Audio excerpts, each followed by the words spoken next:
해저 이만희, 주일베른 작품 챕터 5 모험을 찾아. 딴따란 딴! 아닙니다. 그렇게 하면 안 되십니다. 에이브럼 링컨호가 항해를 시작하고 한동안은 아무 사건도 일어나지 않았다. 그러나 네덜란드의 놀라운 솜씨가 드러나고 우리가 그를 얼마나 신뢰해야 할지를 보여주는 사건이 하나 있었다. 6월 30일 순양함은 포클랜드 제도 앞바다에서 미국 포경선들과 교신을 나누었다. 그들은 일각고래를 전혀 보지 못했다고 알려왔다.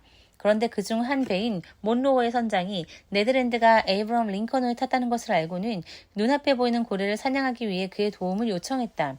페러거 탐장은 네덜란드의 일솜씨를 보고 싶어서 그가 몬로우를 돕는 것을 허락했다. 그런데 운 좋게도 이 캐나다인은 한 마리도 아니고 고래 2마리를 한몫에 잡아버렸다. 작살 하나를 던져 한 마리를 잡고 나서 몇 분 더 쫓아가다가 기어코 다른 한 놈마저 잡아버린 것이다.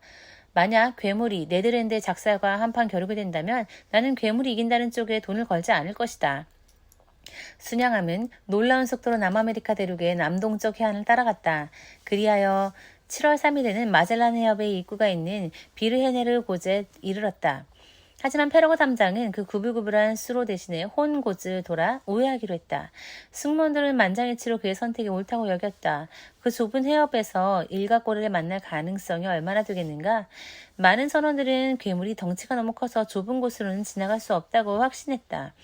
7월 6일 오후 3시쯤 에이브럼 링컨은 남쪽으로 25km 떨어진 곳에 있는 외딴 섬을 돌았다. 사실 외딴 섬이라기보다는 남아메리카 대륙 끝에 있는 외딴 암초라고 할 수 있는데 네덜란드 선원들은 고국의 도시 이름을 따서 이 암초를 혼고즈라고 불렀다. 우리는 북서쪽으로 방향을 잡았고 다음날 순양함의 스크루는 드디어 태평양 물결을 내리치고 있었다. 에이브럼 링컨을 선원들이 계속 외쳐댔다. 눈을 크게 뜨고 살펴라! 샅샅이 살펴! 그들은 눈을 있는 대로 크게 뜨고 바다를 살폈다. 2,000달러의 상금을 탈 수 있다는 희망에 한순간도 쉬지 않았다. 눈도 망원경도 몸살이 날 지경이었다. 사람들은 밤낮으로 수면을 관찰했다. 어둠 속에서도 시력이 좋은 사람들은 승산이 50% 높아지므로 상금을 타는데 유리한 패를 든 셈이었다. 돈의 유혹에 끌린 것은 아니었지만 나도 누구 못지않게 열심히 바다를 관찰했다. 식사도 단 몇 분 만에 후다닥 먹어치우고 잠도 줄이면서 햇빛도 비도 아랑곳 않고 가판을 지켰다. 때로는 뱃머리 쪽의 상갑한 난간에서 몸을 앞으로 쓱 내민 채 때로는 고물 쪽의 난간에 비스듬히 기댄 채 수면에 이르는 하얀 거품이 보이지 않을 때까지 집어삼킬 듯한 시선으로 끈질기게 바다를 살폈다. 이따금 변덕스러운 고래가 파도 위로 검은 등을 보이며 올라오면 나는 장교들이나 승무원들과 똑같이 흥분에 휩싸였다. 그럴 때면 순양함의 가판은 순식간에 사람들로 가득 찼다. 해치가 열리면서 선원과 장교 한 무리가 쏟아져 나왔고 모두들 두근거리는 마음과 불안한 눈초리로 고래의 움직임을 관찰했다. 나는 망막이 닳아 없어져서 맹인이 될 정도로 바라보고 또 바라보았다. 그러면 언제나 침착한 콩세유는 차분한 어조로 내게 몇 번이나 같은 말을 하곤 했다. 주인님께서 눈을 조금만 작게 뜨시면 오히려 더 잘 보실 수 있으실 텐데요. 하지만 그런 흥분은 늘 얼마 못 가서 헛되이 씻고 말았다. 에이브럼 링컨호가 항로를 수정하고 표적이 된 고래를 쫓아가면 평범한 참고래나 향후고래로 밝혀진 고래들은 선원들이 쏟아내는 저주의 말을 뒤로하고 유유히 물속으로 사라지곤 했다. 날씨는 좋았다. 여행은 최상의 조건에서 계속되었다. 사실 그때가 남반구에서는 날씨가 좋지 않은 계절이다. 이 지역의 7월은 유럽의 1월에 해당하기 때문이다. 하지만 드넓은 바다가 워낙 잔잔해서 힘들이지 않고 관찰할 수 있었다. 네드는 여전히 고집스럽게 괴물의 존재를 의심하고 있었다. 심지어 자기가 당번일 때를 제외하고는 바다를 관찰하지 않는 척했다. 적어도 고래가 보이지 않을 때는 그랬다. 멀리까지 정확하게 볼 수 있는 그의 시력은 큰 도움이 되었을 텐데. 하지만 고집불통 캐나다인은 12시간 중에 8시간은 자기 방에서 책을 읽거나 잠을 잤다. 나는 그의 무관심을 수백 번 또 넘게 질책했다. 그때마다 네덜란드는 이렇게 대답했다. 여기는 아무것도 없어요, 박사님. 무언가 있다는데 그놈을 목격할 가능성이 얼마나 되겠어요. 우리는 지금 무턱대고 돌아다니는 거잖아요. 사람들이 태평양에서 괴물을 봤다고 했죠? 좋아요. 그렇다고 치죠. 하지만 그 괴물을 봤다고 한 것이 벌써 2달 전 일입니다.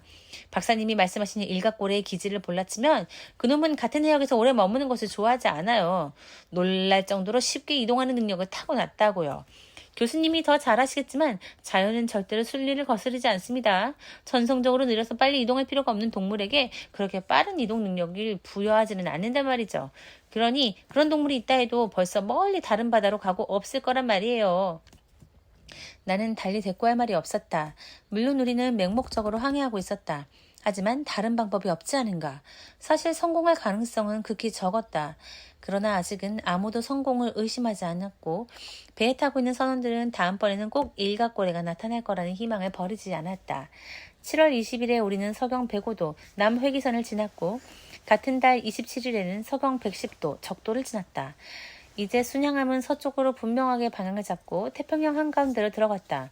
페러거 탐장은 괴물이 깊은 곳을 자주 다니며 대륙이나 섬을 멀리 피해 다닌다고 생각했다. 일리가 있었다. 괴물은 언제나 육지와 가까운 바다는 피하는 듯 했다. 한 선원이 아마 그런 곳은 물이 깊지 않아서 그럴 거야 라고 말했는데 그 말이 맞을 것이다. 그래서 순양함은 포모트 제도와 마르키즈 제도, 샌드위치 제도, 앞바다를 지나서 서경 132도에서 북회기선을 넘은 다음 중국해로 나아갔다. 마침내 우리는 괴물이 마지막으로 설치됐던 무대에 들어갔다. 잘라 말하면 배 위에 있는 우리는 살아도 산 게 아니었다. 심장이 너무 무섭게 뛰어서 동맥이 이상이 생길 것 같았다. 설명할 수는 없지만 웬일인지 승무원 모두가 신경이 극도로 예민해져 있었다. 우리는 먹지도 자지도 않았다. 돛대 위에 올라간 선원이 잘못 판단하거나 착시를 일으켜서 견딜 수 없는 고통을 주는 일이 하루에 20번도 넘게 일어났다. 극도의 긴장 상태가 20번씩 반복되는 바람에 모두가 과민해져서 반발이 일어날 것 같은 분위기였다. 아닌 게 아니라 얼마 가지 않아서 반발이 일어나고 말았다.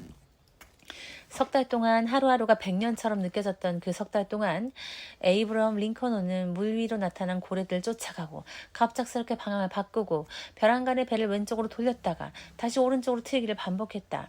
게다가 하도 가다 서다를 계속한 까닭에 이러다 엔진이 고장이라도 게 아닌가 걱정될 정도였다. 일본에서 아메리카 사이 해역은 가보지 않은 곳이 없었다. 하지만 아무것도 없었다. 보이는 거라고는 오로지 넘실거리는 파도뿐이었다.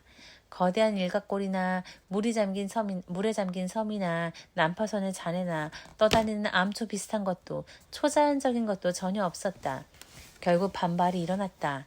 먼저 사람들의 마음에 실망감이 피어나면서 불신이 파고들 틈새가 생겼다.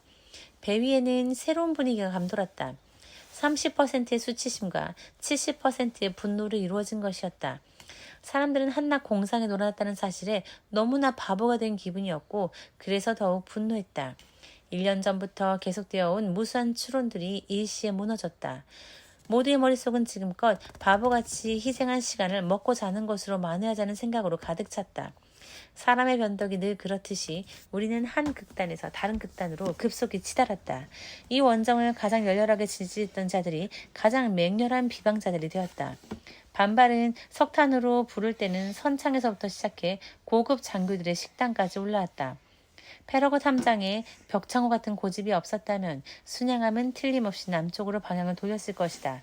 그러나 이 헛된 수색을 더 길게 끌 수는 없었다.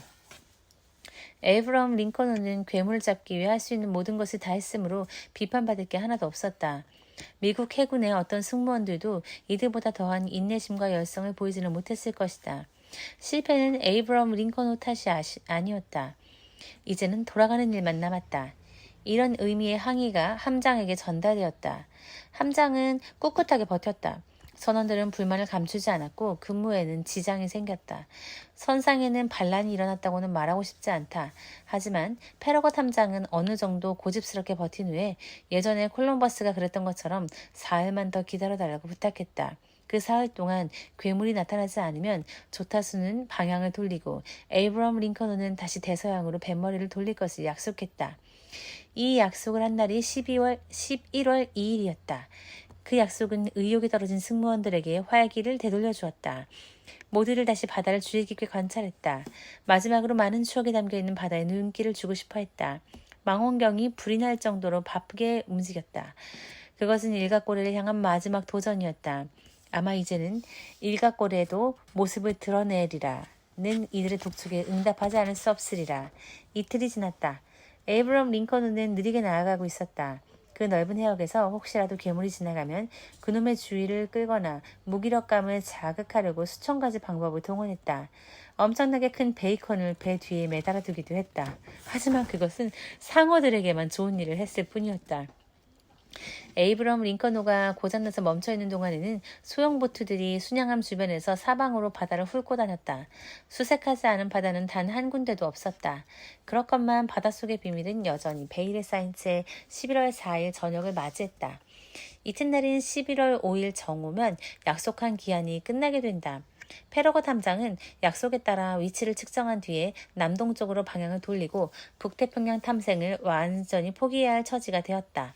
그때 순양함의 위치는 북위 31도 15분, 동경 136도 42분으로 일본 땅에서 겨우 300km 떨어진 곳이었다.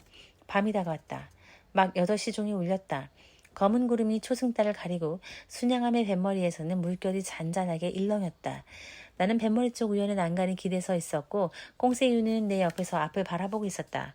어두워지기 시작하면서 돛대를 고정하는 밧줄 위에 올라앉아 있던 선원들의 수도 줄었다. 그들은 멀리 수평선을 살폈다. 장교들도 작은 야간용 쌍안경을 들고 점점 더 짙어지는 어둠 속을 들여다보았다. 이따금씩 검은 바다가 구름 사이로 비치는 달빛을 받아 반짝거렸지만 빛의 흔적은 어느 곳 어둠 속으로 다시 사라지곤 했다. 나는 콩새우를 바라보다가 이 선량하고 침착한 소년이 다소나마 전체 분위기에 영향을 받고 있다는 것을 알아차렸다. 적어도 내 눈에는 그렇게 보였다. 그의 신경이 처음으로 호기심에 반응하는 듯이 떨리고 있었기 때문이었다. 이봐 콩새우, 지금이 2,000달러를 벌 수 있는 마지막 기회야. 저는 상금을 기대해 본 적이 한 번도 없습니다, 주인님. 미국 정부가 10만 달러의 상금을 약속했다고 해도 그 돈을 타갈 사람은 없었을 거예요. 자네 말이 맞네. 결국 바보짓이었어. 우리는 너무 경솔하게 이 일에 뛰어들었네. 얼마나 시간을 허비하고 쓸데없는 감정을 쏟았는지. 6달 전에 프랑스로 돌아갔다면 주인님의 그 작은 아파트로요. 주인님의 박물관도 그렇고 그랬다면 저는 주인님의 화석들을 분류하는 작업을 벌써 마쳤을 거예요. 그리고 주인님의 말레이산 멧돼지도 식물원 우리에서 호기심 많은 파리 시민들의 관심을 받고 있었겠죠. 자네 말대로 모두가 우리를 비웃는 모습이 상상이 되는군. 꽁새우가 조용하게 말했다. 정말이지. 모두 주인님을 비웃을 거예요. 제가 한 말씀 드려도 될까요? 말해보게 꽁새우. 주인님은 비웃음을 사실만 했어요. 맞아. 주인님 같은 고명한 학자는 절대로 그런 비웃음을. 꽁새우는 말을 채 끝낼 수 없었다. 밤의 고요함을 뚫고 누군가의 목소리가 들려왔기 때문이다. 네드랜드의 목소리였다. 그가 이렇게 소리쳤다. 드디어 그놈이 나타났다. 바람이 불어오는 쪽 배전이다.